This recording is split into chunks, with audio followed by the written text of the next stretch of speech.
Salut à tous la team Mawel, Thomas M Show pour Lyon Fan TV.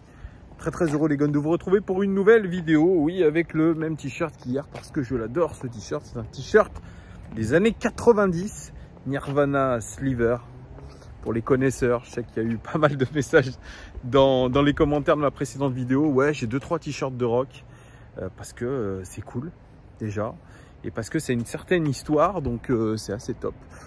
N'hésitez pas, si dans les commentaires vous êtes des fans de groupes de rock, vous me le dites. Parce que je sais qu'il y en a qui n'ont pas que la passion du football, mais qui ont la passion aussi de la musique et de la bonne musique. Donc mettez tout ça dans les commentaires. J'espère que vous allez bien les amis, que vous avez passé un bon week-end qui est en train de s'achever. Heureusement, il fait beau à Lyon.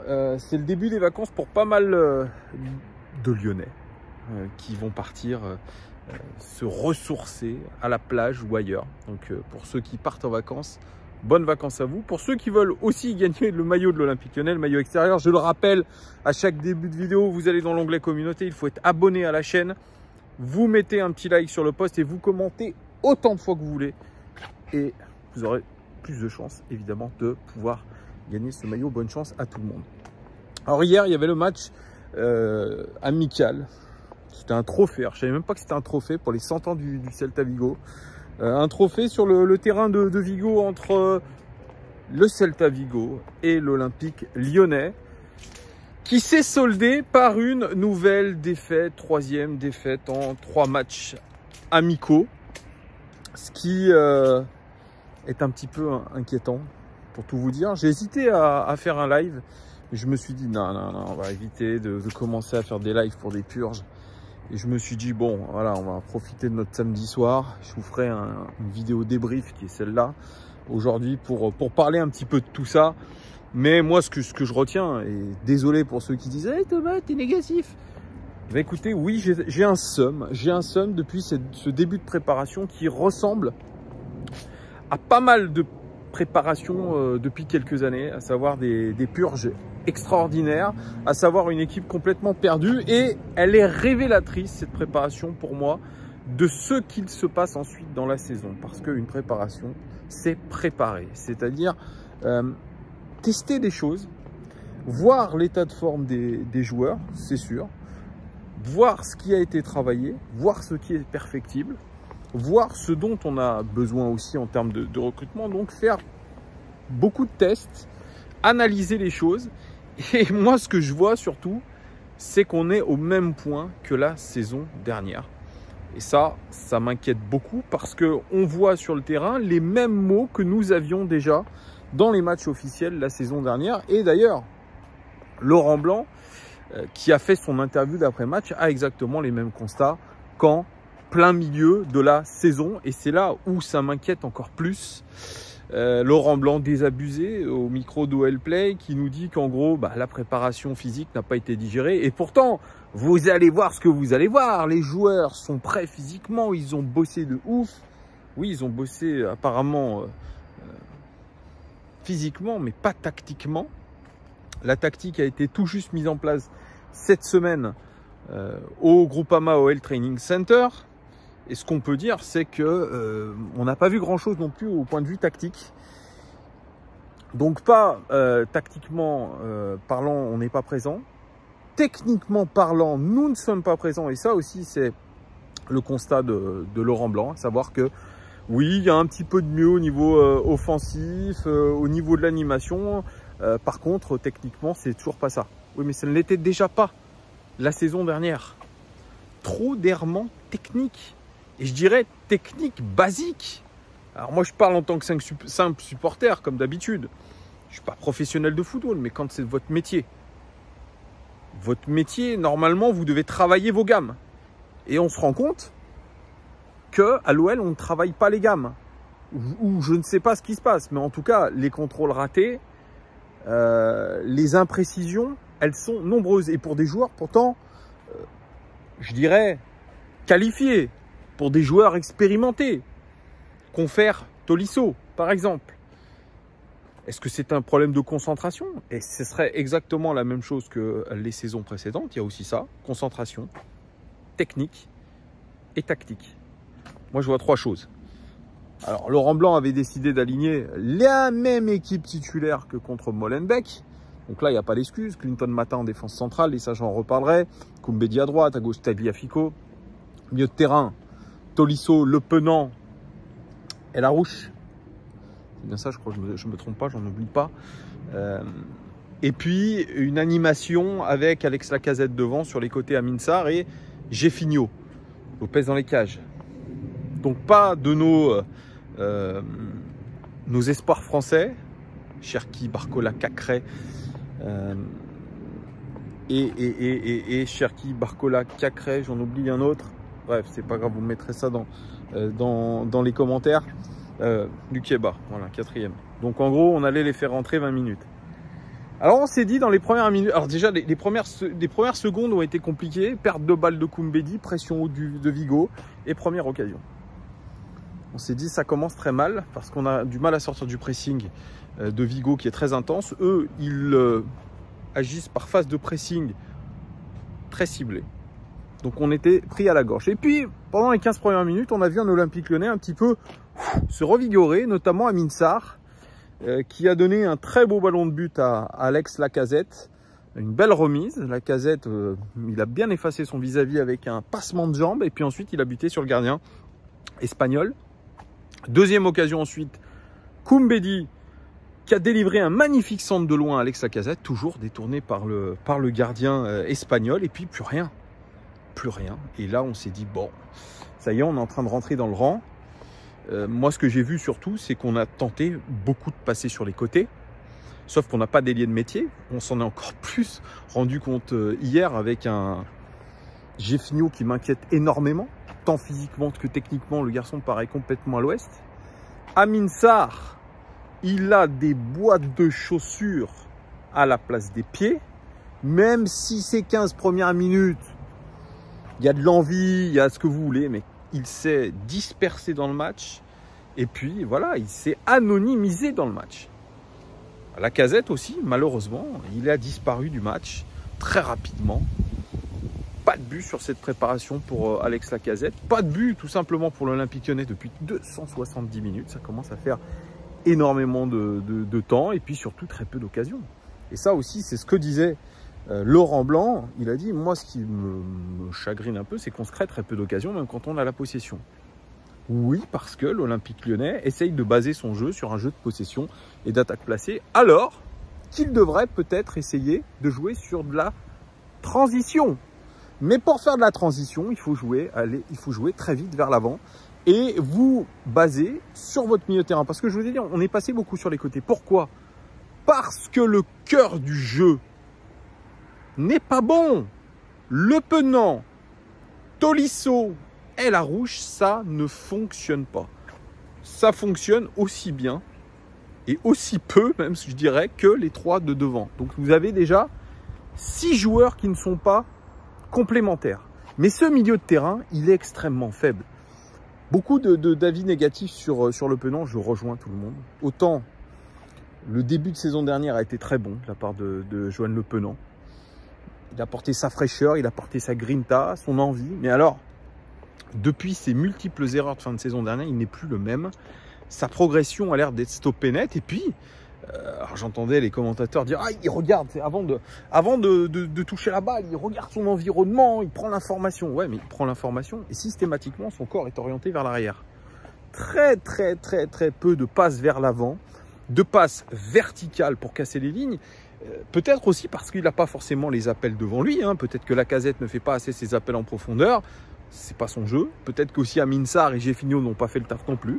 Mais beaucoup de jeux vers l'arrière, très peu de mobilité, je dirais, de rapidité dans l'exécution de ses gestes. Que dire de Tolisso? Et ça m'inquiète beaucoup parce que le niveau physique de Tolisso me semble pas être à la hauteur. Le niveau technique n'est pas à la hauteur. On cherchait un numéro 6. J'ai vu beaucoup Tolisso s'intercaler entre ses défenseurs centraux et faire la relance. Sauf que la relance n'est pas bonne. La relance est dans les pieds de l'adversaire. La relance est latérale. Donc, on arrive exactement au même constat finalement que Johan Le Penant, mais avec beaucoup d'expérience, beaucoup plus d'expérience, un statut de champion du monde pour Tolisso et un passage au Bayern Munich. Ça, c'est beaucoup plus inquiétant. Et puis, le petit Mohamed El Arouche, je suis désolé, il y en a certains qui l'ont trouvé très bon, je ne l'ai pas trouvé bon. Même en phase offensive, moi je n'ai rien vu du tout. Je ne l'ai pas vu créateur de jeu, je ne l'ai pas vu être dangereux. Et puis sur les phases où on n'avait pas le ballon, il a été beaucoup trop tendre physiquement. Mais je ne suis pas là pour lui tirer la bourre. Il vient d'arriver. Attendez, il faut se mettre dans le contexte. C'est un jeune joueur, il doit se mettre au niveau. Il a ce statut aussi à essayer de défendre, ce statut d'élément prometteur. Donc voilà. Mais en tout cas, globalement, notre milieu de terrain n'a pas fonctionné. Et puis, vous avez cette défense qui finalement, à part la sortie de Lopez qui a été... qu'est-ce qu'il peut faire? Il se dit, voilà, mes défenseurs n'y vont pas, on se fait transpercer. D'ailleurs, ça, c'est ça aussi. Le problème, c'est qu'à l'Olympique Lyonnais, vous avez des lignes qui sont distendues, vous n'avez pas un bloc compact. Et donc, c'est plus facile, quand vous êtes l'adversaire, de faire des ballons droit devant, verticaux, qui vont transpercer la défense. Ça a été le cas à 3-4 reprises. Contre Vigo, avec des défenseurs de temps en temps. Je pense à Tagliafico, il n'y va pas au pressing, il regarde son joueur. Et ça, c'est pas bon. Ça, c'est pas bon. C'est pour ça qu'aussi Lopez, il est obligé de sortir très très loin de sa surface, faire un arrêt. Et puis derrière, ça suit pas, ça regarde les mouches plutôt, ça regarde les mouches voler. Et ça ne se place pas pour compenser la sortie d'Anto Lopez. Donc ça, c'est un but de casquette, c'est une erreur global, je dirais, de la défense et d'Anthony Lopez aussi, mais il est obligé de sortir là où il sort. Mais globalement, si j'ai une satisfaction, peut-être, il y a déjà Anto Lopez sur l'ensemble du match, à part cette petite bourde, il a été présent. Il a détourné des ballons très très chauds. Encore une fois, on peut compter sur lui. Et puis cette défense centrale, finalement, notamment ce Clinton Mata, qui semble être la belle surprise de ce début de préparation, peut-être la seule vraie belle surprise, puisque il n'est même pas à son poste de prédilection qui est censé être arrière droit, et il a été capable de sortir un gros match, tant dans l'anticipation que dans l'agressivité que dans la relance. Il a déjà cette taille de patron. On a l'impression qu'il est là depuis très longtemps. Il est au niveau, il ne se pose pas forcément de questions, il est sérieux, il est appliqué, et très sincèrement, on a l'impression que c'est une bonne recrue. Ce ne sont que des matchs amicaux, c'est vrai. Mais, en tout cas, le niveau qu'il affiche est bien supérieur à beaucoup de ses coéquipiers. Et ça, c'est chouette. Belle trouvaille. On verra évidemment sur la longueur comment il évolue lui aussi. Mais c'est intéressant. Même sa doublette avec Diomandé, que j'ai trouvé plutôt bon hier. Intéressant dans ses relances, intéressant dans son placement. Cette défense centrale, elle m'a plu. Moi, j'ai pas trop aimé les latéraux, que ce soit Koumbedi, trop nerveux. Encore une fois, lui, il va falloir qu'il se calme aussi parce qu'il prend beaucoup de cartons. Il a fait une belle passe, c'est sûr, pour la Casette, mais ça reste trop bouillon. Et Tagliafico, je suis déçu un petit peu. Je suis déçu globalement de ce qu'il renvoie depuis la Coupe du Monde. Ça me chagrine un petit peu aussi. L'entrée pendant 20 minutes de d'autres finalement équipe type avec du Barcola, du Cherki, du Lukeba, Cacré. On va dire qu'il y a eu un petit peu de mieux, mais globalement ce n'était pas non plus incroyable. Alors ils n'ont pas beaucoup de minutes dans les jambes, je veux bien croire. Tout ça, il y a eu un petit peu de virevoltage avec Cherki, il y a eu de la profondeur avec Barcola. Il y a eu un petit peu de jeu vers l'avant avec Cacré, Lukeba neutre. Voilà, c'est au moment d'ailleurs où ils sont rentrés il me semble qu'on a pris le but, peut-être un petit peu avant, je ne sais plus. Il faudra attendre le dernier match contre Crystal Palace pour voir vraiment l'équipe type, on l'espère, qui va affronter Strasbourg, parce que Laurent Blanc le répète. Bon, voilà, il y en a qui vont dire qu'on a encore perdu. Oui, je le dis, on a encore perdu et c'est inquiétant pour la confiance et tout. Il me dit il faut être prêt contre Strasbourg. Ah ouais. Donc évidemment avec pas de but marqué sur 270 minutes, 3 défaites de suite en préparation contre des équipes moyennes. Hein. On va pas se mentir, on a affronté des équipes moyennes. Même Manchester, c'était pas le grand Manchester. Des équipes moyennes. On s'est mis en difficulté contre une 3e division néerlandaise. On va pas aller attaquer le championnat, même en faisant un stage à Divonne-les-Bains de 3 jours. On va pas aller attaquer le championnat en disant salut, c'est nous. On est en confiance. on va balayer cette équipe de Strasbourg. Non, toutes les équipes, elles bossent, toutes les équipes, elles tentent des choses, toutes les équipes, elles ont déjà bossé. Nous, on n'a aucune certitude de rien. Autant techniquement que tactiquement que physiquement. 3 choses. On est en train, les amis, de voir un Olympique Lyonnais qui se dégrade d'année en année, de saison en saison. Il y a un chef d'orchestre, il s'appelle Laurent Blanc. Et donc, je tape un petit peu sur lui, comme beaucoup de fois depuis le début de la saison, j'assume. Si je le croisais en vrai, je lui dirais exactement ce que je vous dis là. Moi, il y a des choses que je ne comprends pas. Il est là depuis octobre dernier. Et depuis octobre dernier, l'équipe ne progresse pas. Alors, bien sûr, il y en a beaucoup qui vont me dire « Ah, il est 3e sur la phase retour. » Oui, il est 3e. Parce qu'il y a un grand Alexandre Lacazette, parce qu'il y a des concours circonstances, mais on a vu des purges absolument catastrophiques aussi. On a eu un peu plus de chance, je dirais. Il en faut aussi dans le football et dans le sport de haut niveau. Mais moi, ce que j'attends, c'est une équipe qui ait des certitudes. Qu'elle arrive avec déjà un état d'esprit conquérant. J'ai écouté la causerie de Hervé Renard avant le match contre le Brésil avec les féminines. Elle est très bonne, sa causerie. C'est exactement tout ce que je n'ai pas retrouvé hier à l'OL. De l'envie de me battre, de l'abnégation. Ce sont ça aussi les ingrédients pour gagner un match. Il a dit pour gagner un match, il faut avoir de la niaque, de l'envie, avoir envie de gagner. Et quand j'écoute Laurent Blanc me dire on doit avoir envie de gagner tous les matchs, pas de souci. Mais pour l'instant, lui, il a été incapable d'insuffler cette envie. Je suis désolé, il va y avoir un petit peu de bruit. Il y a des gamins qui sont en train d'accélérer derrière moi. Donc, il faut avoir l'envie de gagner ces matchs. Vraiment. Et moi, je ne le ressens pas l'OL depuis longtemps. Désolé, je sens de la résignation. Je sens des joueurs qui, malgré leur faiblesse, n'ont pas envie. Donc moi, ça m'inquiète beaucoup. Je ne suis pas le seul. Vous me direz en commentaire ce que vous pensez de ce match face à Vigo, de cette préparation. Mais il y a beaucoup à redire. Voilà, merci beaucoup de m'avoir suivi aussi nombreux. Merci beaucoup à vous et à très très vite. Ciao!